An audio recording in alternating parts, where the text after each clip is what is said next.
Hey everyone, welcome back. I continue to get more and more orange. I don't know what's going on with that. You are a little orange, yeah. I know. I'm trying my best. Like I've been working on my lighting in here, and I've got Well, you got to keep working on it. I know it's craziness. I mean, this is closer to my actual You color. actually had the similar lighting that Kramer did on Seinfeld for the Kenny Rogers chicken when it used. Yeah, that's what it looks like, doesn't it? I know. What the hell? This looks like a live spot for Mercury. Yeah, as well as Russ. Russ is going to tell us something compelling right now. So, I am. So I'm here's the thing. My lighting while you do that. I'm going to listen and fix my lighting while you do that. Here's the thing. So I think Roger Federer is the greatest male athlete of all time. I do. Wow. He is age 36. He's about to be 37. He has won 20 Grand Slam singles titles, 30 Grand Slam finals. He's been to 30 finals.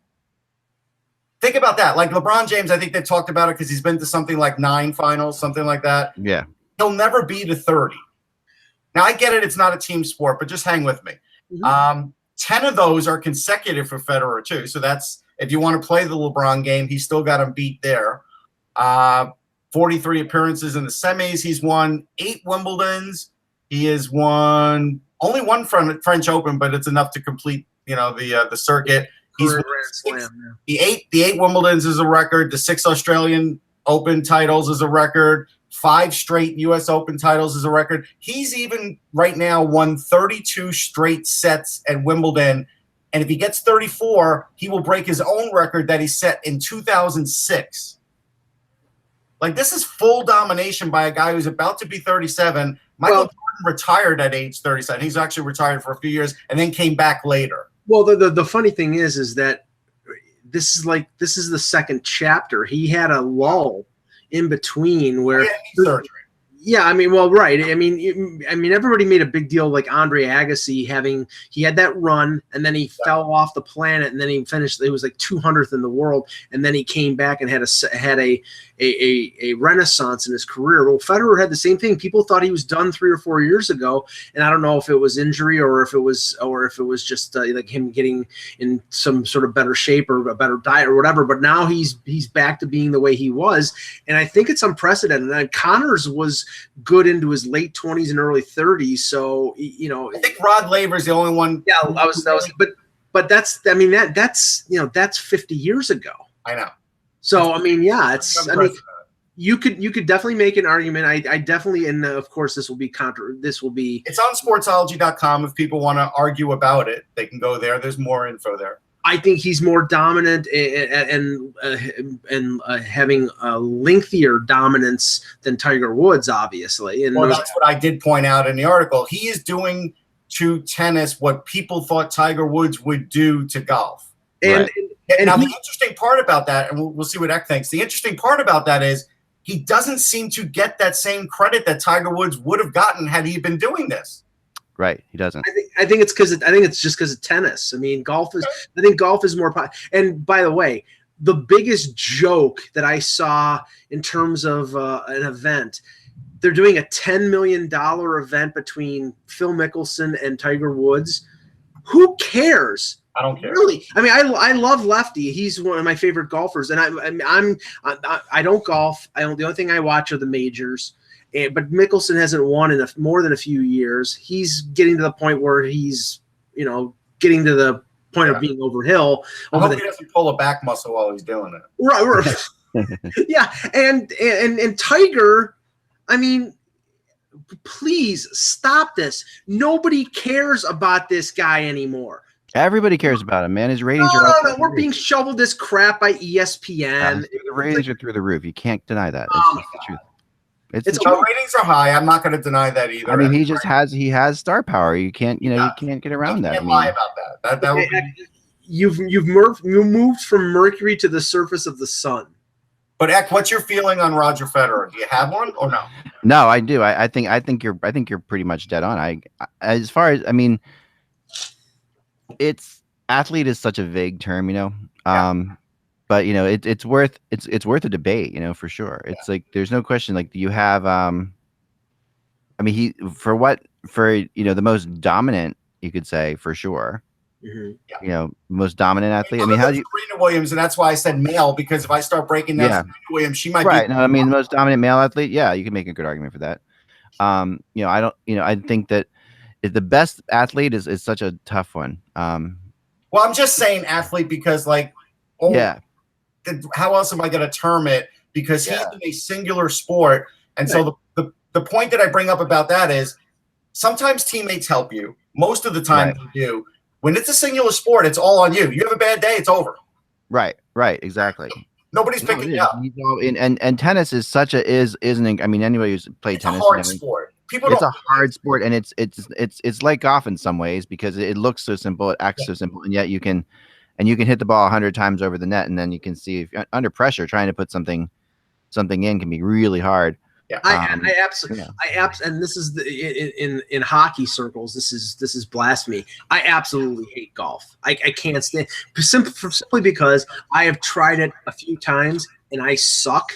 And I really you know, do not, and this is a shock. I do not have the patience for golf. I've gone to.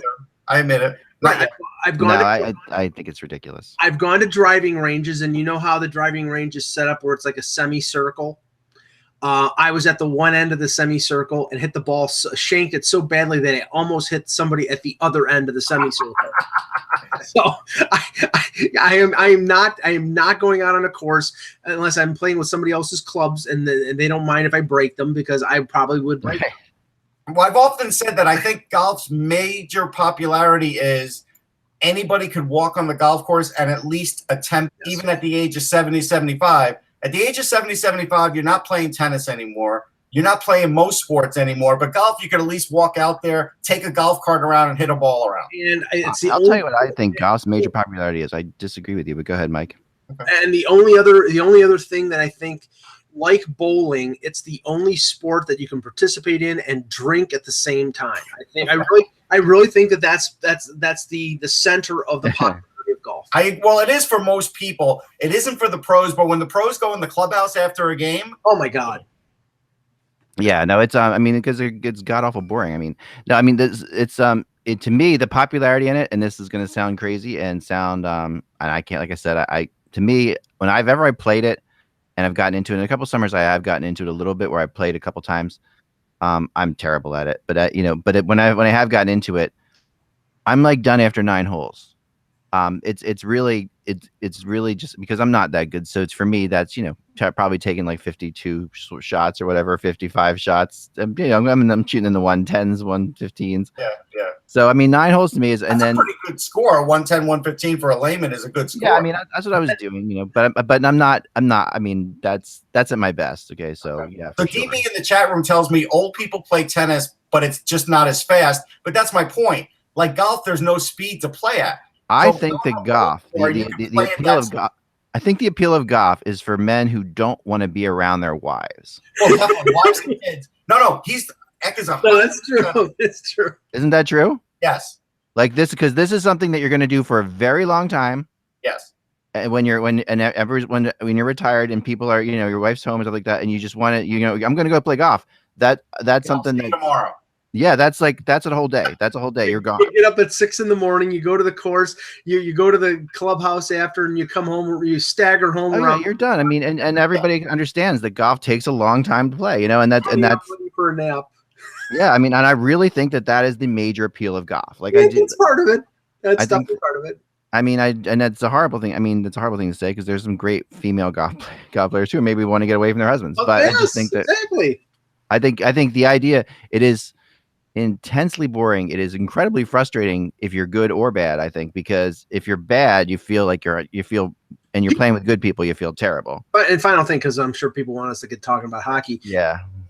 Bowling is the indoor golf. It is the most frustrating game because you can repeat what you think you're doing right, going up there, throwing the ball, throwing with a curve, throwing at a speed, and you get completely different results every single time. It's frustrating, and that's the thing with golf. You go up there. I'll tell you what I don't like about bowling, and it is similar to golf in that way.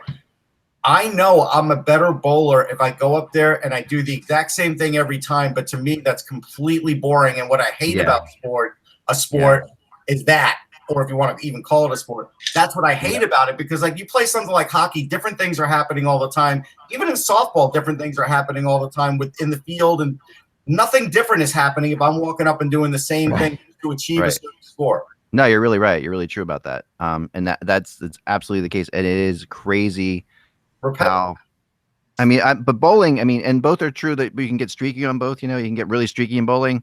I mean, I bowled a 240 one time, like just like crazy, like just a great game for me. I mean, that's a great game for me. I 199 is my high.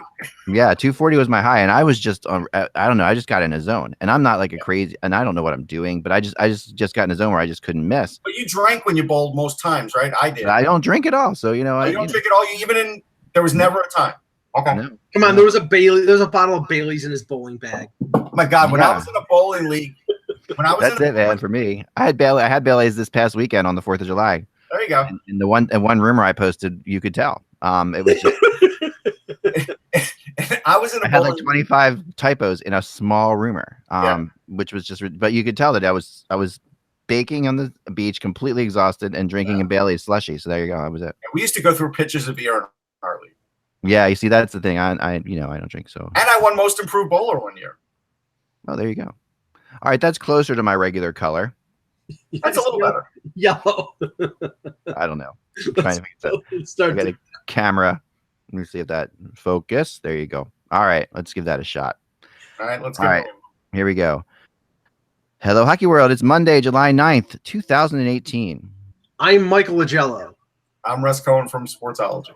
And I am Eklund, and you're watching the HockeyBuzzcast on HockeyBuzz.com. This is the podcast that comes every Monday through Friday to fill you in on the comings and goings in the hockey world. And this week we are absolutely not done with the free agent silliness and the silliness in general, because we have so many things that haven't happened yet. And this is the longest we've gone with major things going on, like because the Karlsson thing is a major thing. There's no two ways about it. That's this is the furthest I can remember going.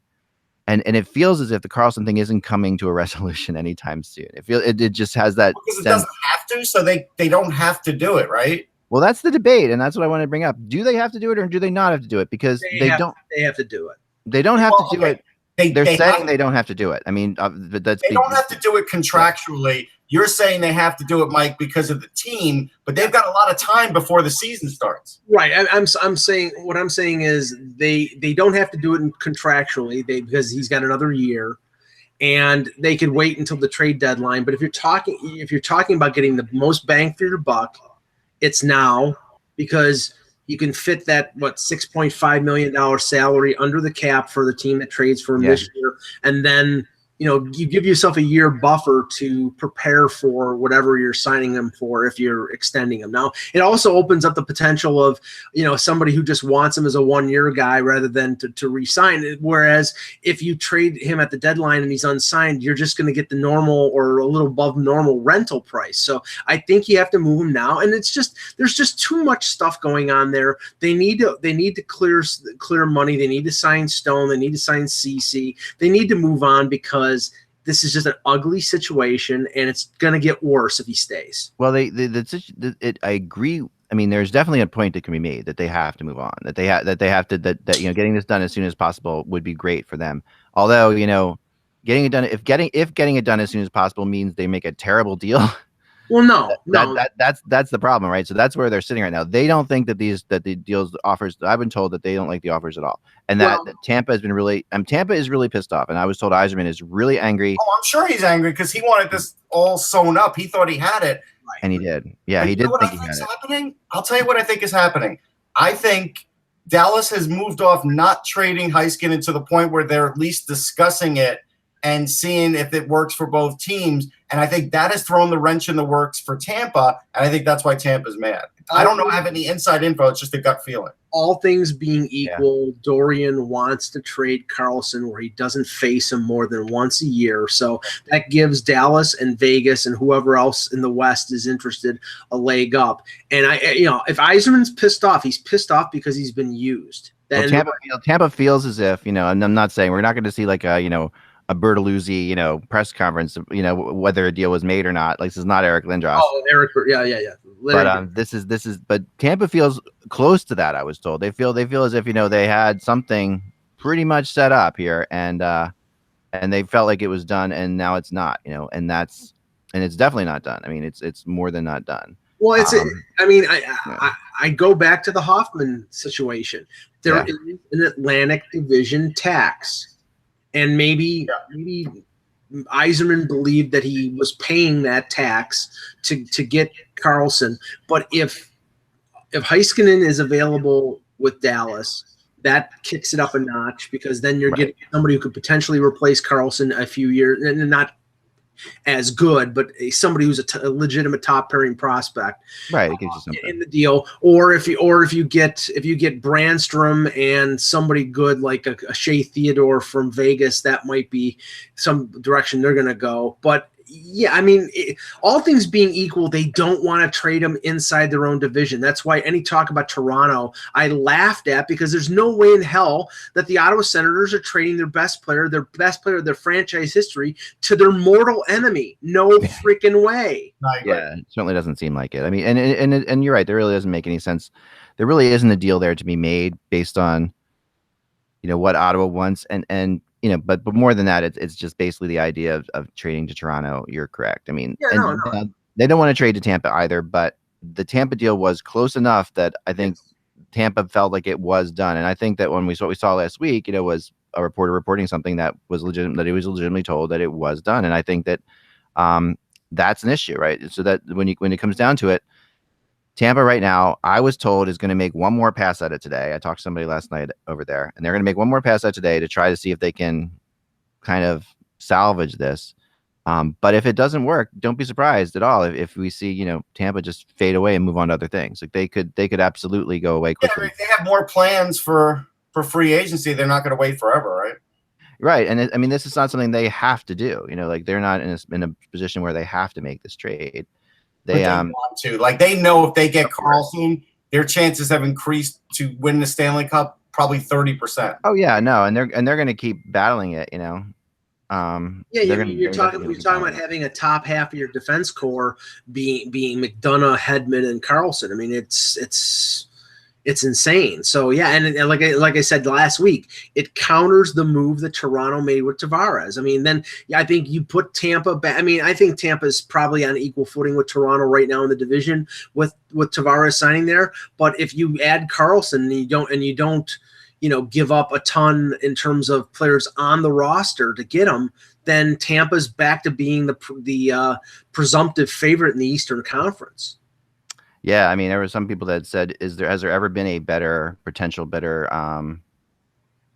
tandem, than Karlsson and Hedman in the NHL? Like that, do you have a? They wouldn't be a tandem, because I think isn't Hedman a righty too? I don't think they would be a tandem. I think you're right about that. No, they'd go Strowman, Hedman, and probably McDonough and Karlsson, and that would be pretty potent. That would be pretty good. Yeah. Yeah, but if you're on the power play, you could see the two of them. Oh yeah. Right. I mean, although most teams go 4 forwards now, but with Karlsson, you might make not if you're Tampa, you wouldn't. Yeah, if you have Karlsson, you probably wouldn't. Yeah, I don't see any reason why you would have to go to 4 forwards there. They have plenty of forwards as well, of course, but yeah, you're gonna have Karlsson and Hedman on the power play. Sure. But I think that the way this plays out now is interesting, because Dallas is getting frustrated. This is why we haven't seen Jeff Skinner being traded, I've been told, is because Dallas is in on Skinner and they are frustrated because they want to make a deal there. Well, do you get the impression that the sudden inaction regarding Falk is tied to Karlsson? Because that would make sense. It's like, if Karlsson's going one place, then Falk might be the plan B for other people.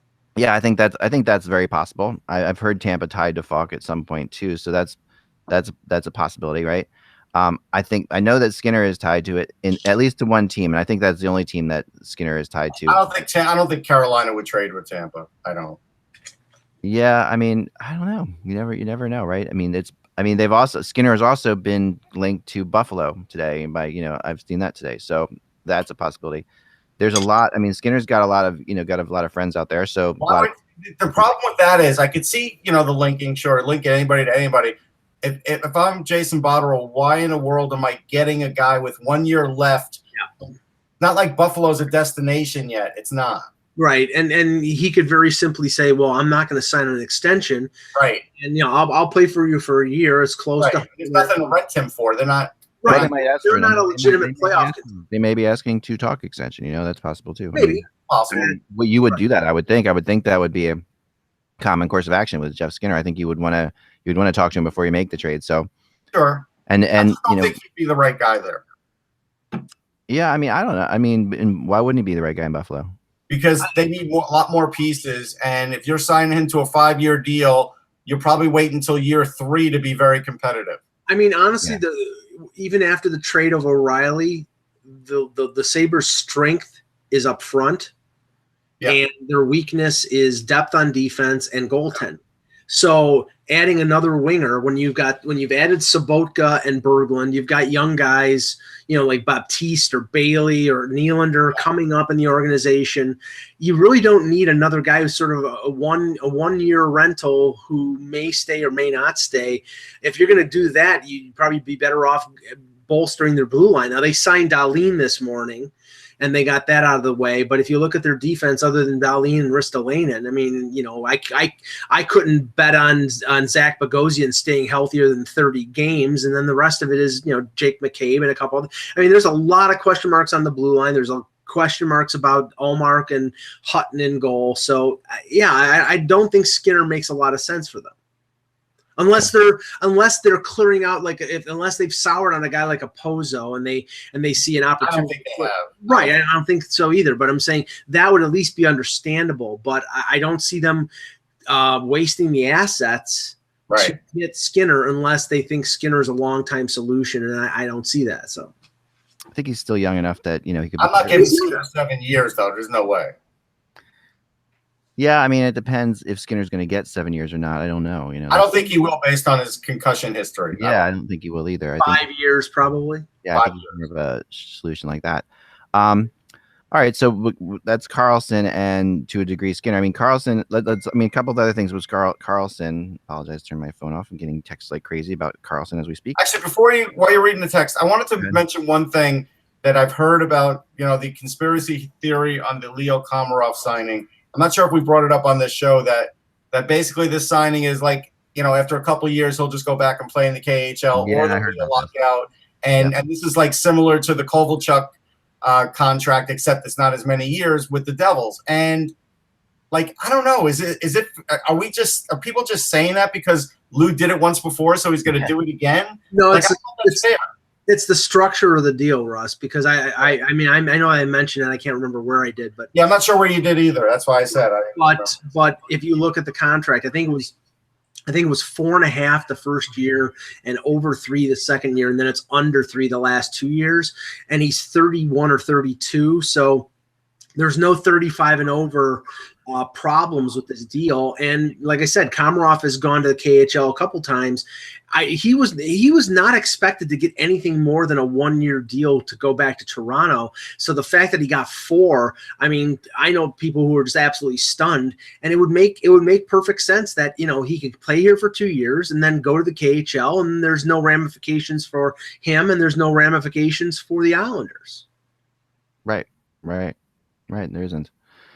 And it makes sense to me because I don't think it has a little bit to do with Lou, but I don't think that's fair because I don't think the Kovalchuk thing was a planned thing at all with Lou. I don't think it was even Lou. I think the ownership at that point was the one responsible for that contract. And I think that, and I don't think anyone expected Kovalchuk to do that. That really was a surprise. Now, if there's a lockout, Kovalchuk probably goes back to the KHL, right? Yeah, I would assume so. Yeah, he's going to want to make money.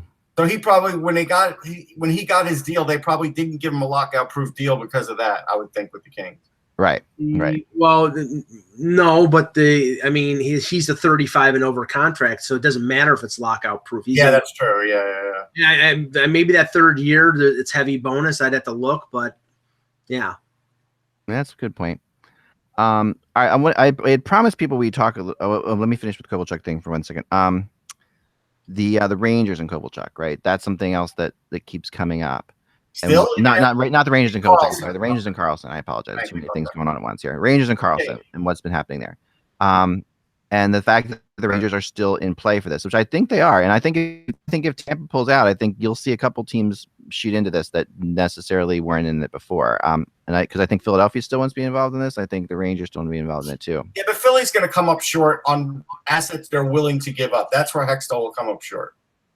Yeah, perhaps, but they have some pieces that are better than most of the pieces that are available for this. I mean, if they're willing to give up Gostisbehere, then that throws things into hyperdrive, because I think they are. I think they are willing to give them up. And that throws in. I mean, that's the best player I think that I've seen involved in this. On Cole, better player from Tampa or anywhere else but Gostisbehere. I mean, Heist can be a number one pairing defenseman for 10, 15 years. Right, and you have to factor in with Ottawa. Gostisbehere's making what, a little less than 5 on a new on his new deal, something like that, around $5 million. That's $5 million that Eugene Melnyk doesn't want to pay. The perfect scenario for them is to get a prospect, third overall pick in the draft, a guy you think could be a top pairing guy in a couple years at entry level for 3 years before you have to pay him anything more than $925,000. Eugene Melnyk is rubbing his hands with glee at the possibility of that. So that's why I think it would give. They've got to hit the floor, though. I mean, they got to pay somebody. Right, but they're already going to hit the floor. I don't think that they're going to find somebody who's going to take Bobby Ryan. They have players there they need to pay, actually. Right. No, they do. I don't think that, Gostisbehere is really pretty cheap for what you're getting. I mean, I think that if he's a really reasonable contract. I think that's how they would look at it. Yeah, but his contract's not that long. I mean, I think it's 2 more years. Yeah, it's not that long. Yeah.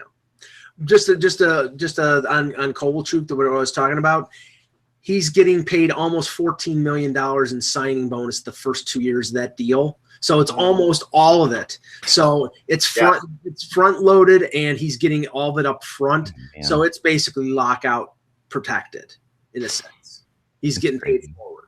That deal just keeps sounding worse and worse to me. I don't know. I don't understand that. I do not understand that that signing still. I do. I just $7.85 million in signing bonus.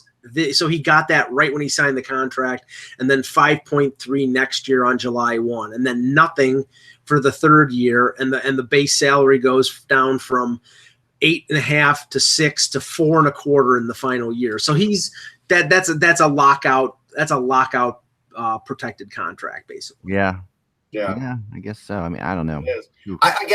So if we're getting to the Rangers, now if you're telling me they moved heaven and earth to get Lias Andersson and Philip Hedl to only trade one of them in this Erik Karlsson deal, it doesn't make sense to me. I get that Lundqvist would love it, and he could definitely lure Erik Karlsson there and lure him into a contract. No question. The Wives would love New York. All of that would fit. But the assets that they would give up would almost not benefit them to do this, because basically all they would have done was rebuilt just to get Erik Karlsson. Yeah, if Erik Karlsson's going to be a member of the New York Rangers, it's only going to be one way. It's going to be him signing as a free agent next July. I can't see them talking all this talk about rebuild, getting 3 first-round picks, having the players that Russ just mentioned, developing them slowly, and then all of a sudden turning around and trading 3 or 4 assets to get Karlsson. It makes more sense for them just to hope and pray he doesn't sign an extension someplace else and then signs in New York, and that would be great for them and great for him. Yeah. If they trade like Brady Shea, and you could pick it, Anderson, Hedl, one of those guys, and maybe somebody, maybe even Kravtsov, because I heard that Ottawa likes him. Throw him in that deal. That leaves them with probably 3 or 4 really good prospects in their entire organization left. I mean, you want a team to hit a bonanza bigger than the Leafs did with Tavares in free agency next July. How about Panarin and Karlsson in New York? Right, and I think that's why all this cap space is cleared. It's cleared for something like that, because I think they have only one player locked up through 2021 in Zibanejad. I'm not sure anybody else is. Yeah. No, I mean, I think you're right about that. I think Shattenkirk's in the last year of his deal. He might be. It was a 4-year deal. Yeah, it's still. I mean, he would be in. Yeah, but that's it, right? I mean, I can't think of anybody else. Yeah, Zibanejad is through 21-22. Every other forward is up after next season. Defensively, Stahl, Smith, and Shattenkirk are all signed through 2021. And then what about Lundqvist? Lundqvist is 2021 as well. Yeah, see, so through 2021, so that's a lot of caps. Yeah. 3 seasons. That's their plan right there. You could see by the cap what their plan is. Yeah. Right. No, it's pretty clear. I mean, you're right about that. So they're going to be major players in free agency as soon as next summer. And if they wanted to open up even more cap space, as we've talked about on the show many times, they could buy out Stahl or find somebody to trade Stahl. No, I don't see any way at all that Karlsson can play with the Ottawa Senators this year. No. Like and so people who say it's going to go to the trade deadline or whatever, I don't see that working. I think that it could happen. We've seen teams. And we've seen players play for teams that they clearly didn't want to play for anymore. And I mean, it's happened. We have, but maybe not to this level in hockey that I can remember. Like and to the point of where the guy was so close to being traded, perhaps. I'll give you one if you want one. Yeah. Jaromir Jagr in Washington was bad. Okay. It got toxic. Yeah. Yep.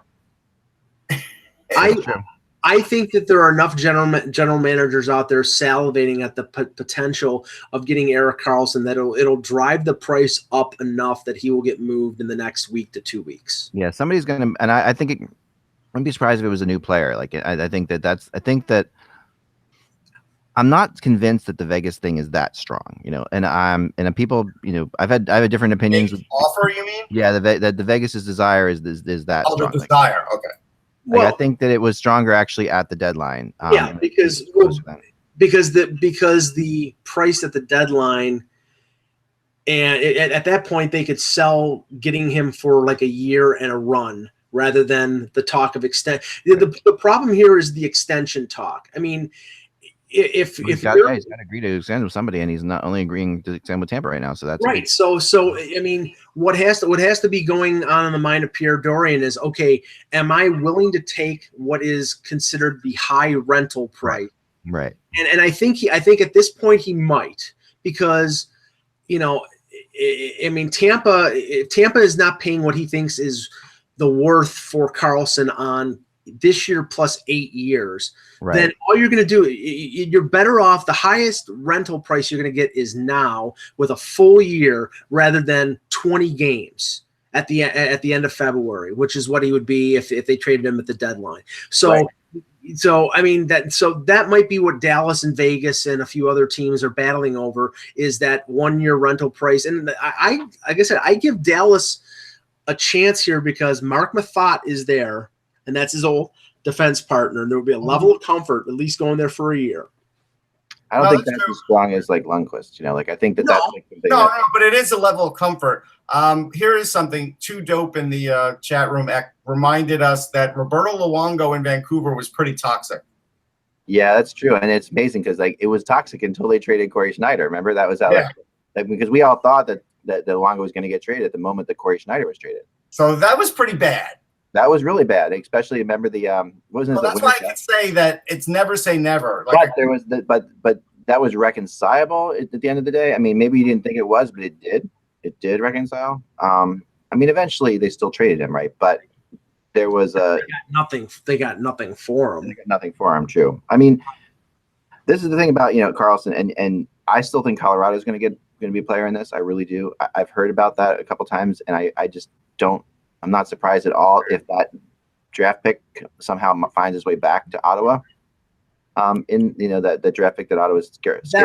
But wouldn't that be the ultimate irony? It's like that you're giving, then you're basically giving away Karlsson for the mistake you made. That is like two wrongs make a right, right? But it really is two damaging wrongs. I mean, because when you start drawing out what you gave up for that pick, you're going to end up giving up so much for that pick, considering what you gave away for it. So yeah, I think that there's no question that's a bad deal. But I would expect today or tomorrow to be a big day with Karlsson, and in terms of the tempo of this moving forward, like in terms of where we go, because I think that Tampa and Dallas and are the two. I really feel like those teams are still the two most interested teams. I don't really, like I said, Vegas is there, but they're there only because of the possibility of them taking Bobby Ryan. But I don't think that that's really going. Dallas can make it happen by just saying Heiskanen is in the deal. Like that's literally all it will take. I think right, and that could happen.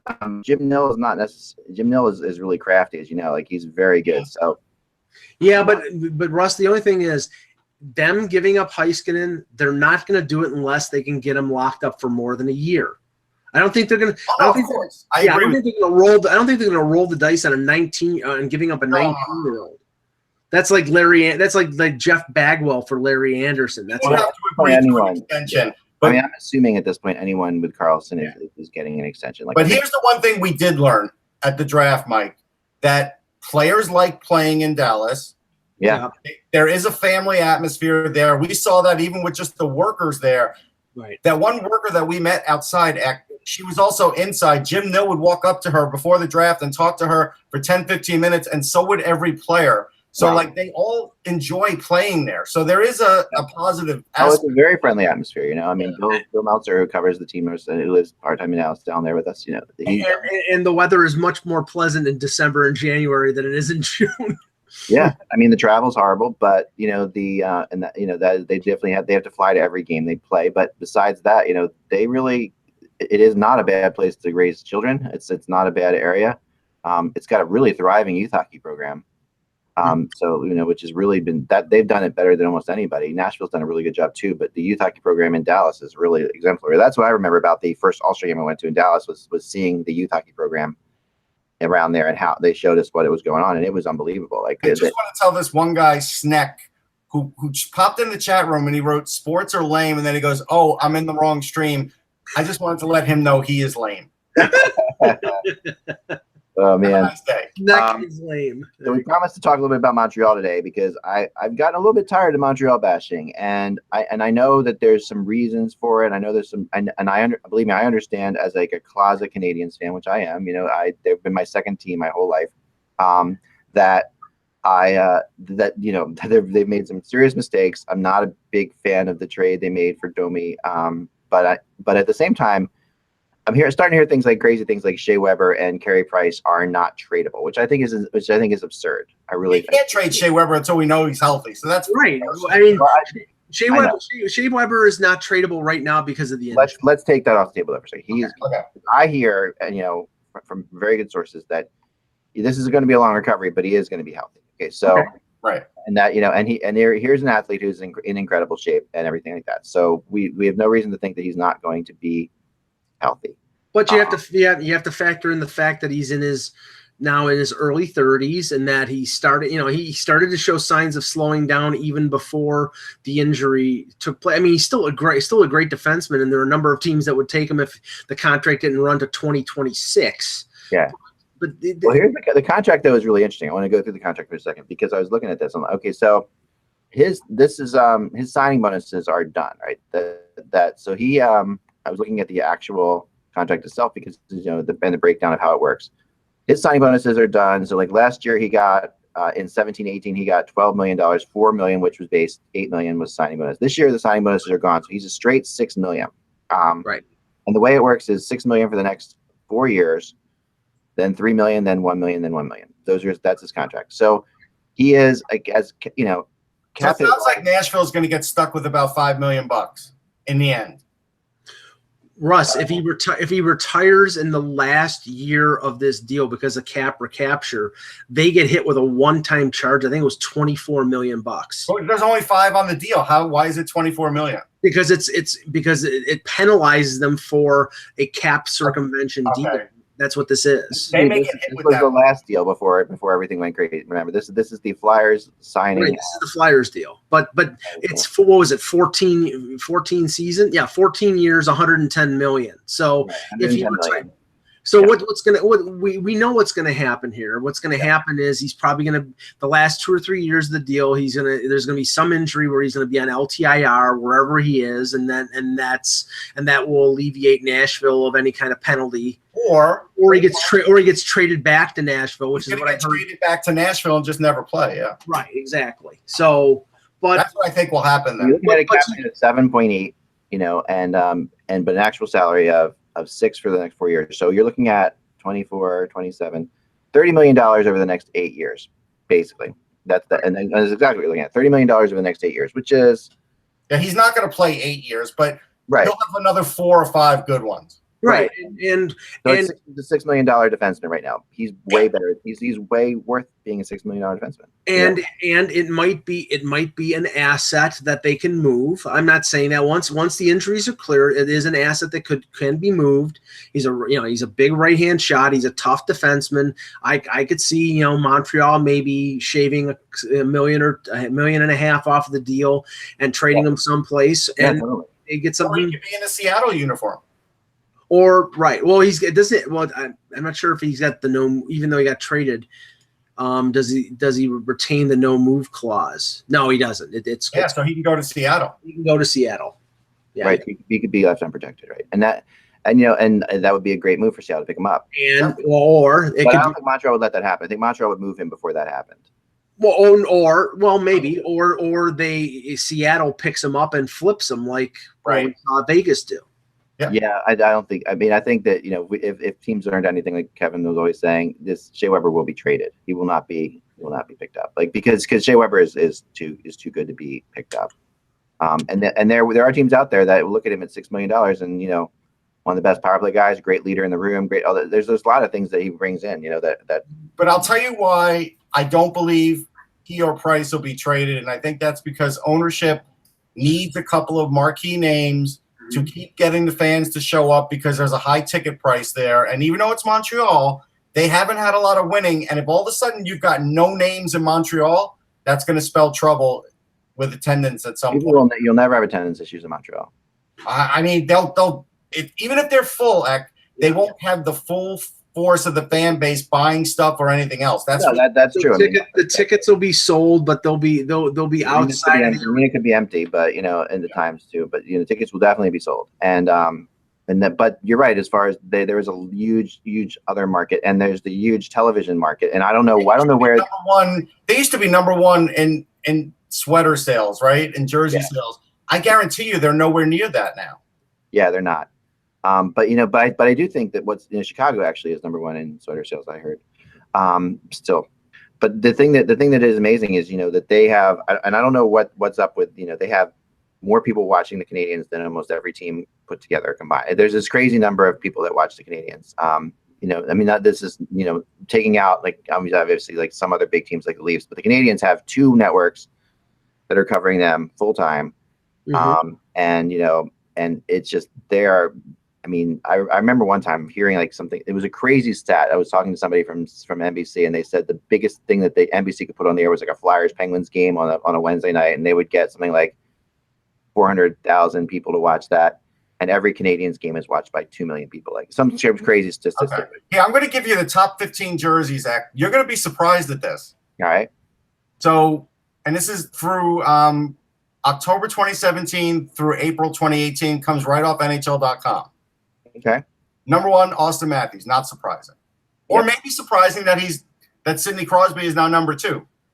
But anybody who's bought a Sidney Crosby jersey has already bought one. And Austin McDavid, I'm surprised. I am not. Matthews is relatively new, so that's why. McDavid is number 3. Okay. Marc-Andre Fleury is number 4. That's kind of high. Who's number 2? Yeah. Number 5 is Lundqvist. Okay. Who's number 2? Oh, I said number 2 is Sidney Crosby. Oh, okay. All right. Yeah. McDavid 3, Marc-Andre Fleury 4, Lundqvist 5. That's surprising. That's surprising because Lundqvist, has been around for a while. You think everybody would have a Lundqvist? A lot of those sales are in Sweden. Could be. Or to women. Number 6 is Alex Ovechkin. Now, here's a surprise, but not a surprise to me, but a surprise. Because you got to remember the fan base. Number 7, Matt Zuccarello. Okay. He is extremely popular with a big fan base, and he does have it around the world. Like everybody in Norway probably has one. Yeah. That's probably okay. Number 8, Patrick Kane. He has slipped. Yeah. Number 9, Jonathan Taves. He has slipped. Yeah. 10 is Tarasenko, which is interesting. Yeah. It's really 11 is Patrice Bergeron. He slipped a little. Yeah. 12 is TJ Oshie. Yeah, that's surprising. Now, here's one that I think will grow over the years, but surprising that it's only 13, Jack Eichel. Buffalo people are crazy. Yeah, and locally, a lot of people are pissed off because Jack Eichel has decided to change his number. He changed from 15 back to 9. Back to 9. No. Which is his number because of Andrew Kane left for San Jose, and he didn't change. He's Michael Jordan. I mean, you don't get right. And apparently the Sabres organization has decided that the way they're going to address it is they're going to give everybody a $49 voucher. Okay. To change, but I'm assuming that the number change on the jersey. I mean, I don't know if that's $50 to do it. That's probably what it is. Well, no. What I'm getting this wrong, but I think it's the vouchers towards a new jersey. I don't think you're going to get anybody. No, of course. But I think what they've priced out is if you as a fan want to get that jersey changed, right? Number wise, it'll cost you $50 if you go somewhere. No, if you have an Evander Kane jersey and you just want to change the nameplate. Yeah, you could do that. Actually, that's probably the cheapest way. The cheapest way to do it. 14. This is a shocker. Andrei Vasilevsky. Yeah, okay. wow. That's a shocker to me. Russian sales. Yeah, the Russian sales are strong here. We have two Russians in the top 3 Russians in the top 15. Yeah. And now actually it's going to be 4 because Malkin's 15. I'm surprised. Yeah, I mean that is a surprising thing in Tampa for sure. Yeah. So Malkin's 15. So that's an interesting list. Yeah, it's always a great list. I love that list. I mean, I think that and like you say, there's not a Canadian on there, right? So. Well, but like someone said, Tavares will be number 1 next quarter. That's true. Yes. Yeah, because they're selling them like. I thought the funniest thing is that the apparel store at Air Canada Center, the Scotiabank Arena, that they had Tavares jerseys. They were hanging them up at about 2:00 in the afternoon on Sunday, and they had just signed him an hour before. Yeah. I mean, does anyone have a problem with I don't know, not buying a jersey before a guy ever plays for your team? No. Why? I don't know. For me, I always did. I wanted to see him play. I wanted to make sure. I never see. The thing is, I've never bought and he's an Islander until he plays a game as a Leaf. That's okay.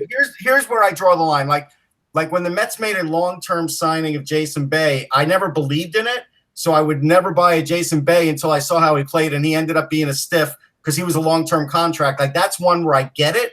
But Tavares, everybody's all in already. I wanted my money back on my Ed Woodson jersey. Right. There's never been a 91 on the Maple Leafs. Is that true? I heard that. No, I don't. Here's a good one for you, Eric. A lot of Phillies fans went in early on Von Hayes jerseys and then wish they didn't. Yeah. No, that's for sure. And a lot of people I know a lot of people who didn't buy Gostisbehere jerseys because they kept expecting him to change his number. Right. Because he had his age, the number you're given basically as a junior. When you come in, you're a young kid. You're given a number in the 50s or whatever, and he kept it. And it's weird because he was never that number anywhere else. It wasn't like it was a number that it was always a different. I forget if it was 12 or 19 or something like that somewhere else everywhere. Anyway, but then Carey Price we talked a little bit about before, but I think Carey Price is another one who I think is very tradable and very marketable. And I think that it's a little unfair that people are coming out and saying, that Carey Price couldn't be these two players. Now, granted, you can sit there and argue all day long that the Canadiens have done poor or terrible things, and they've made bad moves, but I don't think you can yet put them into the into the running for the sweepstakes for the first overall pick. I don't think they're there yet. I just don't think they're there yet. I think that Ottawa has proven that they're there. I think they are, and the simple reason is because, first of all, we don't know what the future holds for Weber. Now, if Price is healthy, and that that takes a bit of belief, because he's had problems the last couple of years. If he stays healthy, then they're not in the running for Jack Hughes simply because Price will steal them games and maybe keep them competitive. But if he gets injured again and you're having to go with Charlie Lindgren in goal and you don't have Shea Weber and you're starting Jesperi Kotkaniemi as one of your top 2 centers at 18 years old, then they're a team that's going to be in the lottery. But that's a lot of ifs. But I think Carey Price. You have to assume for now that Carey Price is healthy. I mean, like, and there's no reason to sit there. And I mean, he's had injuries in the last couple of years for sure, but he's still relatively healthy in his career. I mean, he's played a lot of games. I have breaking news. Breaking news. Go ahead. You're gonna like this. You'll like this. I can't show the photo, but like I'm working on a hockey book, right? I'm not gonna say what it's on, but I just got a photo of Steve Carell in his goalie gear when he played Division III hockey. Oh, I've seen that picture before. No, you haven't seen this picture. Uh-huh. Oh no. He has like he is on like Hockey DB, right? But he wasn't a goalie, right? He was a player. For Denison University. That's really. But I have a picture. It's glorious. Like it's like unbelievable. Wow, that is something. That's cool. I just took a look at it and I was like, wow, this thing is great. We look forward to that down the line. Yeah, it'll probably be a year. Sorry. Secret project. But, Is this like an inaction save or inaction? Not in action, no. Let's talk about the Islanders for a second, who made a little sneaky good signing today. A player that a lot of guys were trying to. That's Steve Carell. That is Steve Carell. Yeah. Yeah, but that's on a dark jersey, right? Yeah. Yeah, I got a totally different picture. Okay. All right, continue, Alec. I'm sorry. All right, so the Islanders say a guy, Jan Kovar, yeah. Picked up by the Islanders today, and a lot of teams were after him. The Islanders weren't the only team that were after him. No, they weren't. I have breaking news. The Islanders have signed Boris Mikhailov. What? Jan? They're getting at all these older guys from the KHL. It's like, I'm waiting for them to like pull Fedosov out of retirement. They're very happy with the signing, and so he's a player who is a point a game player in the KHL, which is kind of not last year he wasn't, but in his career, 286 points in 285 games. So all right, I'm gonna read you a scouting report on him that I got. Okay. I asked about Kovar to my KHL expert who watches pretty much who is in person for a ton of games. Okay. So hold on. Let me pull it up so people know while Russ is digging that up, in all seriousness, it's a low risk signing. It's a 1-year signing. Yeah, it's a 1-year deal for $2 million, and they needed. Obviously, they needed to bolster up the middle. So, in that sense, it's good. But Nikita was a low risk signing too. Exactly. So, here's Contiola. Here's the thing. So, he's a dependent guy on his partners, as Igor had pointed out in a tweet that his numbers were really high when he played with really high skilled guys. Okay. So he's one of those guys that doesn't make the line mates better. He feeds off the line mates he has. Well, he's got some pretty skilled players on the island now. He does, depending on who he plays with. I'm also told that he doesn't have a great physique, which I think means in Russian that he probably could be in better shape. And that, maybe is something. Also, I'm told, hey, he's got a great shot and he's fast and he can pass great for the KHL. See, so this person has made the definition that, hey, for the KHL, this is great. For the NHL, I don't think so. That's a tough one to call. But, yeah, I mean, if a person watches the KHL all the time, you can trust them for sure. That's a tough one, though. Count the Olympic play. You really can't count Olympic play because it's completely different. Yeah, who was the last Russian player that we heard that, he was a little puffy? Wasn't it like Vladimir Krutov? And then he went to Radulov, I would say. I don't remember hearing about that Radulov, was it? No, I don't remember. I do. I mean, what is he? He's 5'11", 215. So, I mean, this isn't Yuri the Funky called Depita. I mean, this is a different kind of player than that. This is like a lot of borscht. Although if I was 5'11", 215, I might be happy. No, I'm under 200. I'd be ecstatic. And the Islanders have a ton of skill up front, though. I mean, this is the thing. Like, so I'm liking that if he plays well with skill players because I mean the Islanders can score goals. There's no two ways about that. Right, he is going to have to be with Barzal and pick the other player on that line to be able to produce. Though that's the thing. He's a center. Are they going to? They're talking about putting Barzal at center. I think this might change that. I think they're thinking this guy's going to slate into where Tavares was for now at least and see what happens. Unless they don't think he's ready to play center in the NHL. True. Well, look, he's played center before, but here's the thing, okay? So if you're asking somebody to fill in like this for John Tavares, it's sort of like saying, okay, we lost Carey Price, let's put Carter Hutton in there.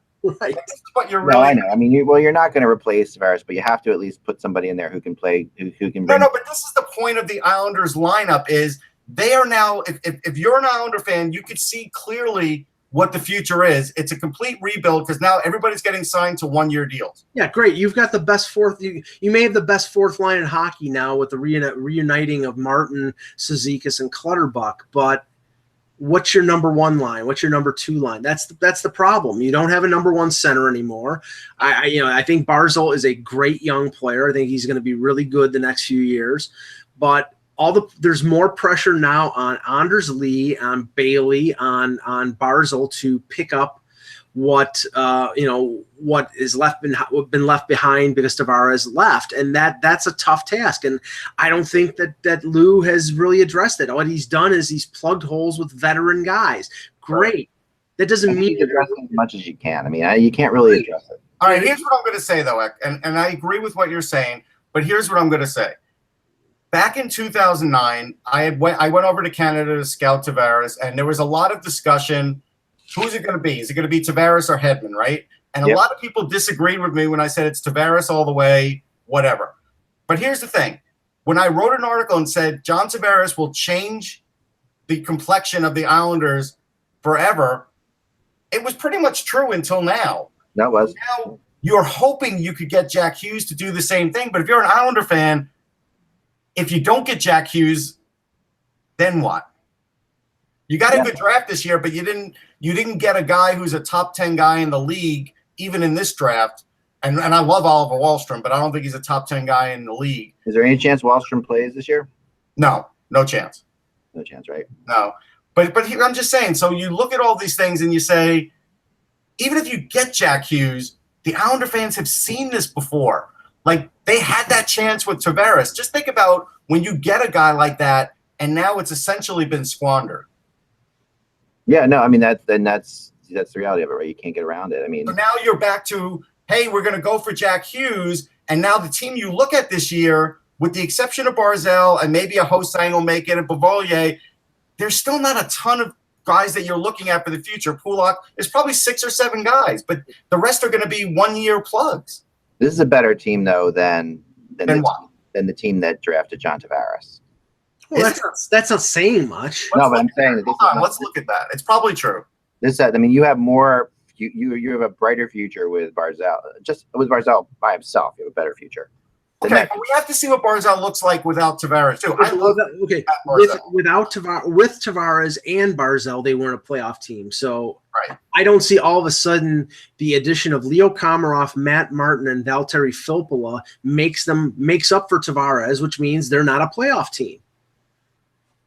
I don't even think they would say they're a playoff team. And I think the playoffs are a long shot, but I think that they're a better team than that team. Josh Bailey is their linchpin guy now that they've had forever. They were 26, 47, and 9, 61 points. Scott Gordon, who's in the Flyers organization, was the coach. Bill Guerin was the captain. Yeah, they'll be a little better than that, no question. Yeah, they were 5th in the NHL, and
Okay.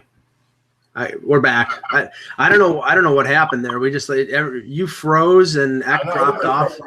So I guess what I was basically saying, get input from you guys, is they had 61 points, and they were 5th in the Atlantic. The way the point system is now, they'll probably have more points, but can you make an argument they won't be 5th in the Metro? They won't be last in the Metro. They could be. I mean, it's them or the Rangers.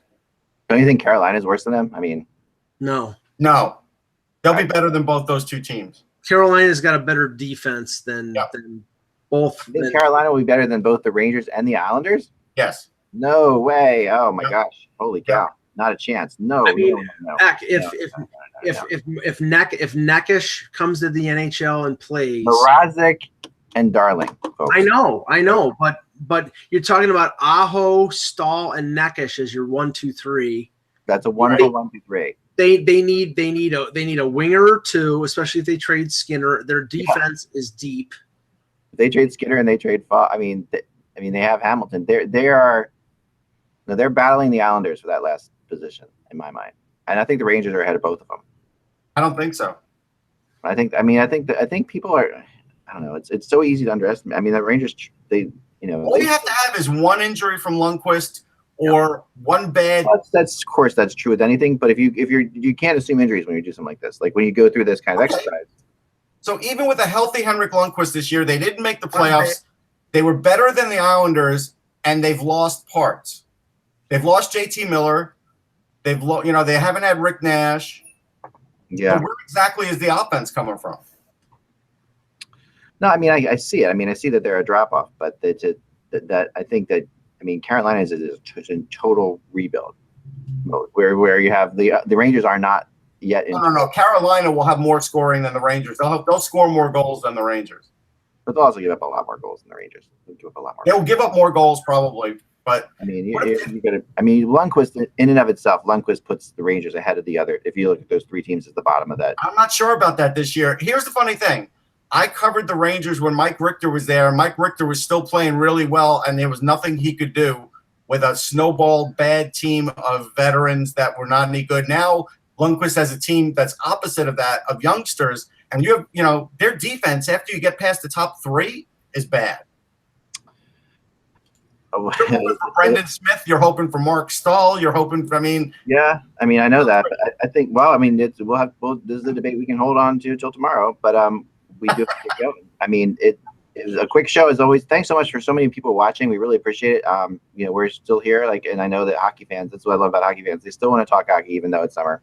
And it's obvious by the numbers. We get more people watching every day. So we really appreciate that. And we will be back again tomorrow. And we should have Peter back tomorrow, and I want to ask him about the Jacob Trouba situation because he still hasn't signed a contract, and I'm starting to get the feeling that he filed for salary arbitration, and if he goes to arbitration and he gets 2 years, he's walking. He's going the last 2 years probably that he will play in Winnipeg. I do want to make a bet with somebody in the chat room. Thomas, I will bet you a bucket of Zorns that Matt Barzal will not get 100 points like you think he will next year. So if you want to make that bet with me, it's on. 100 points? 100 points. If he's playing in Bridgeport, maybe. Which he's not going to because he's the Calder Trophy winner. But come on. This is what he wrote. He wrote, I see Barzal getting 100 points. Now I put a bucket of Zorns chicken on the line. There you go. Nice. Tomorrow, I want to get into some arbitration cases because we got a lot of things coming up, and William Karlsson's arbitration case, which is really an interesting. Oh, this is one that this is going to hurt Vegas. This is going to be the story tomorrow, I think. So 1 year, $7 million. I mean, that's going to be fascinating for sure. And he's had such a great season, and the fact that it is really, it'll pain me if they actually get to arbitration. I don't think they will. But I don't think they want to sign him on a 6-year deal for big money based on 1 year. I think they'd rather pay the short term, get 1 year of arbitration. He's an RFA still, and then if he proves it again, then they can sign him. Yep, I'll give him his 5.5 that $6 million, whatever it is that they want to give him this year, and that's all I'm giving him. Right. Yep. I mean, he is the crazy stat about him. Then this is just a preview of what we'll talk about tomorrow. He has a 23.4% shooting percentage. That will never happen again. It was the third highest mark in the history of the NHL. Right. Damn, his Stratomatic cards will be great. Oh man, can you imagine? You name the two higher ones. The two higher ones? I'm going to go Mike Bossy. No, over the last 20 years. I'm sorry. I was going to say Mark Napier with the Canadiens because he had an unbelievable shooting percentage with the third highest in the last 20 years. The other two are just crazy people as well. Okay. Jay Gostisbehere. No. Are they both forwards? Are both forwards. One played for Dallas and Montreal in his career, and also Nashville. Had a 25.2 mark in 2007. Not Vernon Fiddler, is it? No, at this point in 2007-8, he was with Montreal. That's Vernon Fiddler. No. He was on Montreal in 2007-08. And this would be Mike Ribeiro. Mike Ribeiro. 25.2%. And then Curtis Glencross. Yes, I know that he had a. Wow. Was it with Edmonton or with Calgary? In 11-12, which I think was Calgary. Yeah. You know what? Gostisbehere's was 11.2. Yeah, in his crazy. It's not. I mean, that's a crazy stat. So anyway, we'll talk more about this tomorrow. Remember, without the buzz, it is just hockey. Have a good rest of the day. Enjoy your summer. Bye.